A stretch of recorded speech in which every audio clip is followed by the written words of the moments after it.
Welcome everyone to Toyota Sports Nights. The last two nights from Madison Square Garden. Tonight we come to you from Yankee Stadium in the Bronx. Mark Larson, Eric Columbia here for the Syracuse Notre Dame football game. We've all been looking forward to this so much all week long, Eric, and you know, it always happens. You look forward to something so badly, and then it's a disappointment. You know, when you think Dino Babers has all the answers, the football gods, they start changing the questions. And the big question now after this tough loss at Notre Dame, number 2, when and if he will return. Yeah, if. That's a big question.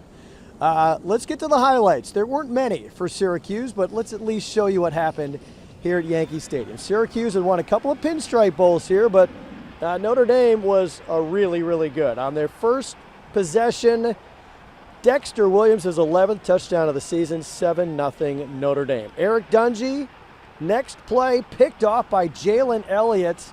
The defense playing very well, held Notre Dame to a field goal, but it's 10-zip now.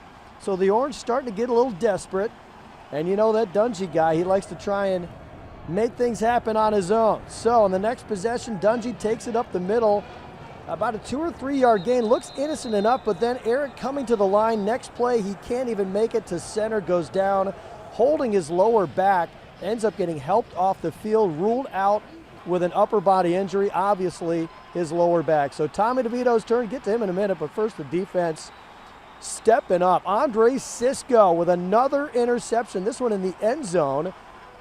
That kills an Irish drive and keeps the score 13-0, but then bad luck. The ball to Taj Harris pops out of his hands and into the hands of an Irish defender. Syracuse throws 3 picks in the first half. This one turns into a touchdown. Notre Dame's Jafar Armstrong just walks in from 9 yards out. It's 20-0 Irish at the half. In the second half, they keep it coming. This time Ian Book to Chase Claypool. Another touchdown, and that kind of puts it away if it wasn't over already. Syracuse does avoid the shutout, kicking a field goal with 10 seconds remaining, but it's a 36-3 final.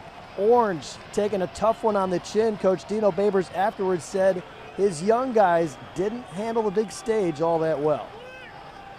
For the most part, our veterans played extremely well on 3 sides of the ball, offense, defense, and special teams. But you start going back to our young people, and it was not good. They did not handle the surroundings well. It was disappointing. For the most part, I agree with that. You know, not only the young guys, some of the old guys, you know, it's just sometimes the spotlight, you know, some people freeze a little bit, but we'll be better going forward. I think overall as a team, we all have to show up and be ready to play. I think as a team, we just showed up lacking a little bit, and we got athletes, we got guys that can play, and all of us need to come together and make sure that we're ready to go on game day. So much for our predictions in the pregame show. Now, I will say we both were pretty close to Notre Dame's final score. I think I said 38, you said 35. Mm-hmm.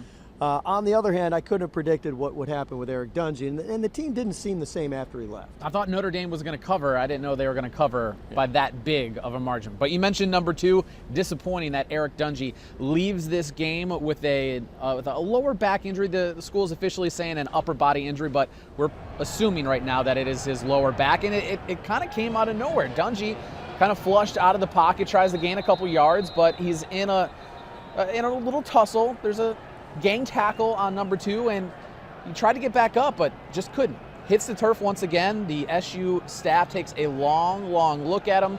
Eventually has to help him off the field and into the locker room, and I saw him after the game just outside the Syracuse locker room, and Eric Dungey really couldn't walk too much on his own accord. SU helped him to a cart.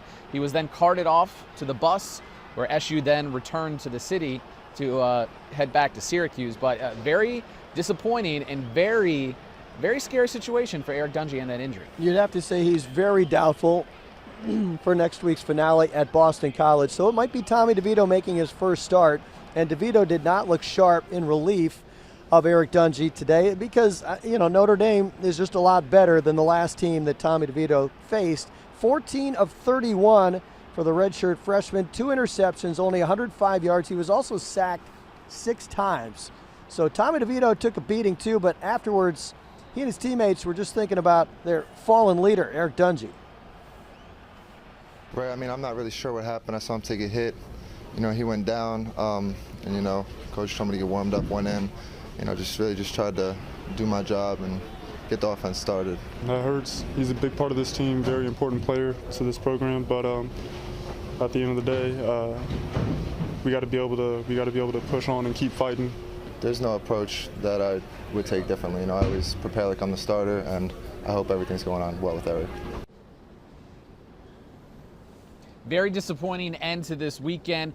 The Syracuse football team without their quarterback and the basketball team without their quarterback on the hardwood. Yeah, it's not a good situation at all here in the Big Apple for the Orange. The basketball team losing a couple games at the Garden over in Manhattan, but there was a bright side to that as well. Jalen Carey playing very well. The freshman in relief had 40 points in the 2 games and 6 steals. So Carey's playing well, but Jim Boeheim still can't wait to see Frank get back on the floor. Frank is the best shooter probably on our team in game situations from the 3-point line. You know, he makes shots. At the end of last year, he shot over 40% the last part of the year. And we're hopeful he'll practice, you know, more this week. You know, we're hoping. But it just depends how he feels, you know, whether he can play or not. If the saying's true, you learn more from a loss than you do from a win. SU, they're going to be getting their degrees this weekend. Yeah, they learned a lot. Basketball team has Colgate next, and of course, football team at Boston College next Saturday. The weekend wasn't a total loss, though, Eric. I've got the pumpkin pie cheesecake in the car ready to take home. Carmine's was really, really good. Let's go. All right, that's going to do it from New York. For Eric Columbia, I'm Mark Larson. Kate Calloway's in with the rest of the night in sports after you check out the web.